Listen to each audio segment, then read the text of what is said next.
ಇವತ್ತೊಂದು ವಾಲ್ದು ಆರ್ಗನೈಸರ್ ಯಾವ ಥರ ಮಾಡೋದು ಅನ್ನೋದನ್ನು ತೋರಿಸ್ಕೊಡ್ತೀನಿ ನಾನು. ನೋಡಿ, ಅದಕ್ಕೆ ನಾನಿಲ್ಲಿ 3 ಪೀಸ್ ಇಟ್ಕೊಂಡಿದ್ದೀನಿ. 3 ಪೀಸ್ ಅಂದರೆ ನೋಡಿ, ಇದು ಫ್ರಂಟಿಗೆ ಬರುತ್ತೆ ಈ ಪೀಸು, ಇದು ಬ್ಯಾಕ್ ಸೈಡಿಗೆ ಬರುತ್ತೆ, ಇದು ಮಿಡ್ಲಲ್ಲಿ ಬರುತ್ತೆ. ಇದು ನೋಡಿ, ನಾನು ಇದ್ರದ್ದು ಯಾವುದು ರೈಸ್ ಬ್ಯಾಗ್ದು ತೊಗೊಂಡಿದ್ದೀನಿ ಶೀಟನ್ನು. ಸ್ವಲ್ಪ ನೋಡಿ ಇಷ್ಟು ತಗೊಂಡಿದ್ದೀನಿ. 7.5 ಇಂಚ್ ತೊಗೊಂಡಿದ್ದೀನಿ. ಅಗಲ, ಉದ್ದ 23 ಇಂಚ್ ತೊಗೊಂಡಿದ್ದೀನಿ.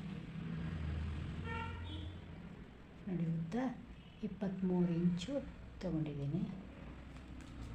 ಇದು ಈ ಮೂರು ಸೇಮ್ ಇದಿದೆ ಲೆಂತು. ನೋಡಿ ಈ ಥರ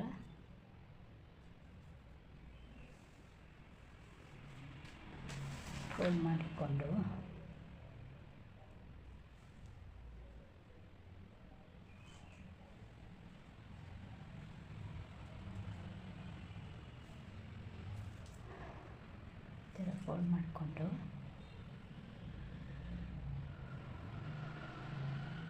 ಈ ಥರ ಕ್ರಾಸ್ ಬರೋ ಹಾಗೆ ಕಟ್ ಮಾಡ್ಕೋಬೇಕು. ನೋಡಿ, ಹಿಂಗೆ ಬಂದಿದೆಯಲ್ಲ ಕ್ರಾಸು, ಆ ಥರ ನಾವು ಕಟ್ ಮಾಡ್ಕೋಬೇಕು. ನೋಡಿ, ಆಲ್ಮೋಸ್ಟ್ 1.5 ಇಂಚ್ ಕ್ರಾಸಲ್ಲಿ ಬಂದಂಗಾಗುತ್ತೆ. 1.5 ಇದೆ. ಕ್ರಾಸಲ್ಲಿ ನಾವು ಕಟ್ ಮಾಡಬೇಕು. ಇವಾಗ 1.5 ಅಥವಾ 1.25, 1.5 ಇಟ್ಟಿದ್ದೀನಿ ನಾನಿಲ್ಲಿ. ಅಲ್ಲಿಂದ ಕ್ರಾಸಲ್ಲಿ ಕಟ್ ಮಾಡಬೇಕು. ನೋಡಿ,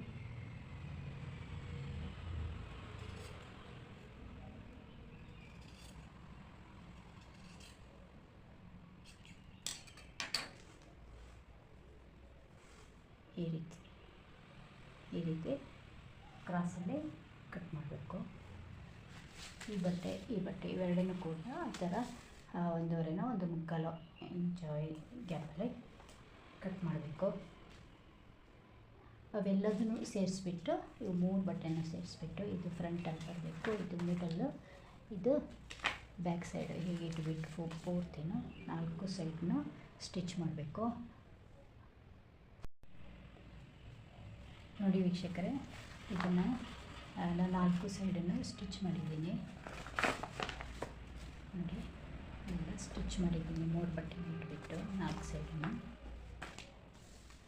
ನೋಡಿ, ಇದಕ್ಕೆ ನಾವು ಇವಾಗ ಪಾಕೆಟ್ ಥರ ಮಾಡೋದಕ್ಕೆ ನೋಡಿ, ಇದೇ ಕ್ಲಾತಲ್ಲೇ ನೋಡಿ, ಇದನ್ನು ನಾನು ಎಷ್ಟು ಇಟ್ಕೊಂಡಿದ್ದೀನಿ ಅಂದರೆ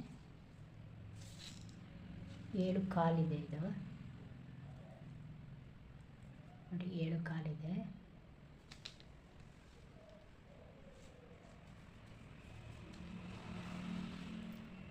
ಅಂದರೆ 7.25 ತೊಗೋಬೇಕು, ಇದರಷ್ಟೇ ತೊಗೋಬೇಕು. ನನಗೆ ಕ್ಲಾತ್ ಸ್ವಲ್ಪ ಶಾರ್ಟೇಜ್ ಬಂದಿದ್ದರಿಂದ 7.25 ತೊಗೊಂಡಿದ್ದೀನಿ. ತೊಂದರೆ ಇಲ್ಲ, ನಾವು ಬೇರೆ ಕ್ಲಾತನ್ನು ಇಲ್ಲಿ ಫೋಲ್ಡ್ ಮಾಡಿ ಹೊಲಿಯೋಷ್ಟೊತ್ತಿಗೆ ಸರಿಯಾಗುತ್ತೆ.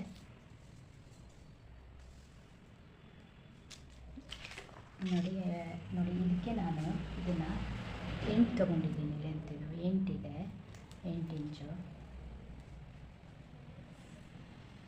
ನೋಡಿ, 8 ಇಂಚಿದೆ. 8 ಇಂಚಿದ್ರೆ ಸ್ವಲ್ಪ ಅಗಲ ಬರುತ್ತೆ. ಈ ಥರ ಪಾಕೆಟ್ ಥರ ಹೆಂಗೆ ಇಡಬೇಕು ಅಂದರೆ ಸೇಮ್ ಇದೇ ರೀತಿ. ನೋಡಿ, ರೈಸ್ ಬ್ಯಾಗ್ದು ನಾನು ಶೀಟ್ ತೊಗೊಂಡಿದ್ದೀನಿ. ಅದನ್ನು ನಾನು ಸೇಮ್ ಅದೇ ಅಳತೆನೇ ತೊಗೊಂಡಿದ್ದೀನಿ. ಇಲ್ಲಿ 7.25 ಇದೆ, ಇದು 6.25 ಇದೆ. ಹಿಂಗೆ ಉದ್ದ 6.25 ಇದೆ, ಅಗಲ ಬಂದು 7.25 ಇದೆ. ಸೇಮ್ ಅದೇ ಅಳತೆಗೆ 3 ತೊಗೊಂಡಿದ್ದೀನಿ ಪೀಸ್ಗಳನ್ನು. ನೋಡಿ, ಮೊದಲು ಇದಿಡಬೇಕು, ಆಮೇಲೆ ನಂತರ ರೈಸ್ ಬ್ಯಾಗ್ ಶೀಟನ್ನು ಇಟ್ಕೋಬೇಕು. ಅದರ ಹಿಂಭಾಗದಲ್ಲಿ ಇದು ಈ ಥರ ಇಟ್ಕೋಬೇಕು.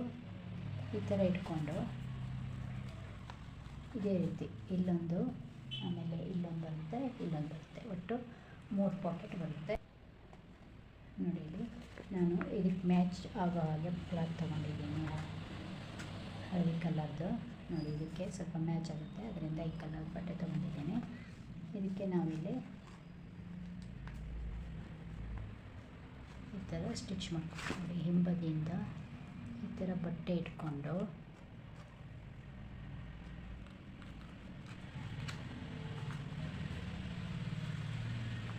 ಈ ಥರ ಬಟ್ಟೆ ಇಟ್ಕೊಂಡು ಈ ಥರ ಫೋಲ್ಡ್ ಮಾಡಿ ಹೀಗೆ ಫೋಲ್ಡ್ ಮಾಡಿ, ಇಲ್ಲೂ ಈ ಥರ ಫೋಲ್ಡ್ ಮಾಡಿ ಹಿಂಗೆ ಈ ಥರ ಸ್ಟಿಚ್ ಮಾಡ್ಕೋಬೇಕು. ಈ ಥರ ಫುಲ್ ಇಲ್ಲಿ ಈ ಥರ ಸ್ಟಿಚ್ ಮಾಡ್ಕೋಬೇಕು. ನಾನು ಸ್ಟಿಚ್ ಮಾಡೋದು ಯಾಕೆ ತೋರಿಸ್ತಾ ಇಲ್ಲ ಅಂದರೆ ಟೈಮು ತೊಗೊಳುತ್ತೆ ವಿಡಿಯೋಗೆ ಅಂತ ತೋರಿಸ್ತಾ ಇಲ್ಲ. ನಾನು ಸ್ಟಿಚ್ ಮಾಡ್ಕೊಂಡು ಬರ್ತೀನಿ, ಆಮೇಲೆ ಹೆಂಗೆ ಬಂದಿದೆ ಅಂತ ತೋರಿಸ್ತೀನಿ. ನೋಡಿ ವೀಕ್ಷಕರೇ, ಈ ಥರ ಒಂದು ಸೈಡು ಹೊಲ್ಕೊಂಡು ಬಂದಿದ್ದೀನಿ ನಾನು. ನೋಡಿ, ಇದು ಬ್ಯಾಕ್ ಸೈಡು, ಇದು ಫ್ರಂಟ್ ಸೈಡು. ಇದನ್ನು ಇವಾಗ ನಾವು ಇದಕ್ಕೆ ಶೀಟಿಗೆ 1 by 1 ಇಡಬೇಕು. ನೋಡಿ ಈ ಥರ.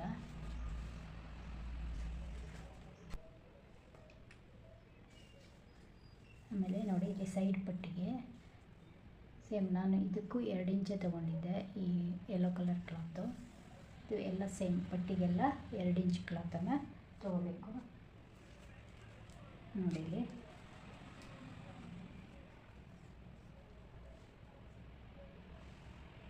ಎರಡು ಇಂಚಿದೆ. 2 ಇಂಚ್ ಪಟ್ಟಿನ ತಗೊಂಡು ನೋಡಿ ಇಲ್ಲಿಂದ ಸ್ಟಿಚ್ ಮಾಡಬೇಕು. ಹೀಗೆ ಸೈಡಿಗೆ ಫಸ್ಟಿಗೆ ಬ್ಯಾಕ್ ಸೈಡ್ಗೆ ಹೀಗೆ ಇಟ್ಕೊಂಡು ಆಮೇಲೆ ಫ್ರಂಟ್ ಸೈಡ್ಗೆ ತಗೊಬಂದು ಫೋಲ್ಡ್ ಮಾಡಿ ಈ ಥರ ಫುಲ್ಲು ಕೆಳವರೆಗೂ ಸ್ಟಿಚ್ ಮಾಡಬೇಕು. ಈ ಥರ ಎಲ್ಲ ಇಲ್ಲಿ ನೋಡಿ, ಇಲ್ಲಿ ಮೇಲ್ಭಾಗದಲ್ಲಿ ಹೀಗೆ, ಆಮೇಲೆ ಈ ಸೈಡನ್ನು, ಆಮೇಲೆ ಇಲ್ಲಿನೂ ಸ್ಟಿಚ್ ಮಾಡಬೇಕು. ಆಮೇಲೆ ವೀಕ್ಷಕರೇ, ಇನ್ನೊಂದು ನಾನು ತೋರಿಸಿಲ್ಲ ನೋಡಿ. ಈ ಪಾಕೆಟ್ಗೆ ಆಮೇಲೆ ಲಾಸ್ಟಿಗೆ ಒಂದೇ ಸರಿ ಸ್ಟಿಚ್ ಮಾಡ್ತೀವಿ. ಈ ಪಾಕೆಟ್ಗೆ ಇಲ್ಲೂ ಈ ರೀತಿ ಪಟ್ಟಿ ಕೊಡಬೇಕು. ಈ ಥರ ಪಟ್ಟಿನ ಕೊಡಬೇಕು. ಇವೆರಡು ಮೇಲ್ಗಡೆ ಪಾಕೆಟ್ಗಳಿಗೆ ಎರಡಕ್ಕೂ ಪಟ್ಟಿ ಕೊಡಬೇಕು. ಇಲ್ಲಿ ಇದೇ ಥರ ಸೇಮ್ ಇದೇ ಥರ ಇಲ್ಲಿ ಪಟ್ಟಿ ಕೊಡಬೇಕು. ನೋಡಿ ವೀಕ್ಷಕರೇ, ಇದನ್ನು 2 ಕಡೆಯೂ ಸ್ಟಿಚ್ ಮಾಡ್ಕೊಂಡು ಬಂದಿದ್ದೀನಿ. ಇವಾಗ ಇದ್ರ ಕೆಳಗಡೆ ಹೋಗುತ್ತೆ. ಇದನ್ನು ಇಲ್ಲಿ ಇಟ್ಟುಬಿಟ್ಟು ನೋಡಿ, ಇದನ್ನು ಸೇರಿಸ್ಬಾರ್ದು, ಕೆಳಗಡೆ ಪಾಕೆಟ್ನ ಇದನ್ನು ಬಿಟ್ಟು ಈ ಪಾಕೆಟ್ನ ಇಲ್ಲಿಗೆ ಸ್ಟಿಚ್ ಮಾಡಬೇಕು. ಈ ಥರ ಈ ಕ್ಲಾತಿಗೆ ಹೀಗೆ ಸ್ಟಿಚ್ ಮಾಡಬೇಕು. ಇಲ್ಲಿ ಅದ್ರ ಮೇಲೆ ಇದು ಬರುತ್ತೆ ಈ ಥರ ಪಾಕೆಟು. ಹೀಗೆ ಇಲ್ಲೂ ಹಾಗೇ ಪಾಕೆಟ್ ಇಲ್ಲಿ ಹಿಂಗೆ ಬರುತ್ತೆ. ಇದು ಕೆಳಗೆ ಹೋಗಬೇಕು, ಇದ್ರ ಕೆಳಗೆ ಹೋಗಬೇಕು. ಇಲ್ಲಿಗೆ ಸ್ಟಿಚ್ ಮಾಡಬೇಕು. ಇಲ್ಲಿಗೆ ಸ್ಟಿಚ್ ಮಾಡಿಬಿಟ್ಟು ಆಮೇಲೆ 4 ಕಾರ್ನರ್ಗೂ ಸ್ಟಿಚ್ ಮಾಡಿ. ನೋಡಿ ವೀಕ್ಷಕರೇ, ಇವಾಗ ಇಲ್ಲಿ ತುದಿಗೆ ಒಂದು ಈ ಥರ ಹುಕ್ಕನ್ನು ಇಡಬೇಕು. ನಾನು ಬಟ್ಟೆನ ಒಂದು 2 ಇಂಚ್ ಬಟ್ಟೆ ತೊಗೊಂಡು ಕ್ಲೀನಾಗಿ ಫೋಲ್ಡ್ ಮಾಡಿಕೊಂಡು 2 ಸೈಡಿಂದ ಇಲ್ಲಿ ಮಧ್ಯಕ್ಕೆ ಹಿಂಗೆ ಸ್ಟಿಚ್ ಮಾಡ್ಕೊಂಡೀನಿ. ಇವಾಗ ಇಲ್ಲಿ ಇದನ್ನು ನೋಡಿ ಈ ಥರ ಫೋಲ್ಡ್ ಮಾಡಿಬಿಟ್ಟು ಒಂದ್ರ ಮೇಲೆ ಒಂದಿಟ್ಟು ಇಲ್ಲಿ ಬ್ಯಾಕ್ ಸೈಡಿಗೆ ಹೀಗೆ ಸ್ಟಿಚ್ ಮಾಡಬೇಕು. ಈ ಥರ ಹುಕ್ ಮಾಡೋ ಥರ ಸ್ಟಿಚ್ ಮಾಡಬೇಕು ಬ್ಯಾಕ್ ಸೈಡ್ಗೆ. ನೋಡಿ ವೀಕ್ಷಕರೇ, ಫೈನಲಾಗಿ ಈ ಥರ ಬಂದಿದೆ. ನೋಡಿ ಈ ಥರ 2 ಇಂಚು ಕ್ಲಾತ್ ತೊಗೊಂಡು ನಾನು ಫೋಲ್ಡ್ ಮಾಡಿ ಹೊಲಿದ್ಬಿಟ್ಟು ಆಮೇಲೆ ಇಲ್ಲಿಗೆ ಸ್ಟಿಚ್ ಮಾಡಿದ್ದೀನಿ. ಬ್ಯಾಕ್ ಸೈಡ್ಗೆ ಸ್ಟಿಚ್ ಮಾಡಿದ್ದೀನಿ. ಈ ರೀತಿ ಬಂದಿದೆ ಬ್ಯಾಕ್ ಸೈಡಲ್ಲೇ. ನೋಡಿ ಈ ಥರ ಪಾಕೆಟ್ ಬರುತ್ತೆ, 3 ಪಾಕೆಟ್ಗಳು. 3 ಪಾಕೆಟ್ಗಳು ಬರುತ್ತೆ. ಇದಕ್ಕೆ ನಾವು ನೋಡಿ ಈ ಥರ ಒಂದಕ್ಕೆ ಪೇಪರ್ಸು ಏನು ಬೇಕೋ ನಿಮಗೇನು ಇದೆ ಅದನ್ನೆಲ್ಲ ಹಾಕಿಟ್ಕೋಬೋದು. ಕೊಂಬು. ಈ ಆರ್ಗನೈಸರ್ ನಿಮಗೆ ಇಷ್ಟ ಆಗಿದ್ದರೆ ಖಂಡಿತ ಲೈಕ್ ಮಾಡೋದನ್ನು ಮರಿಬೇಡಿ, ಶೇರ್ ಮಾಡಿ, ಕಮೆಂಟ್ ಮಾಡಿ. ಹಾಗೆಯೇ ಯಾರೆಲ್ಲ ಸಬ್ಸ್ಕ್ರೈಬ್ ಮಾಡ್ದೇ ನೋಡ್ತಿದ್ದೀರಾ ಖಂಡಿತ ಸಬ್ಸ್ಕ್ರೈಬ್ ಮಾಡಿಕೊಂಡು ನೋಡಿ, ಸಪೋರ್ಟ್ ಮಾಡಿ. Thank you.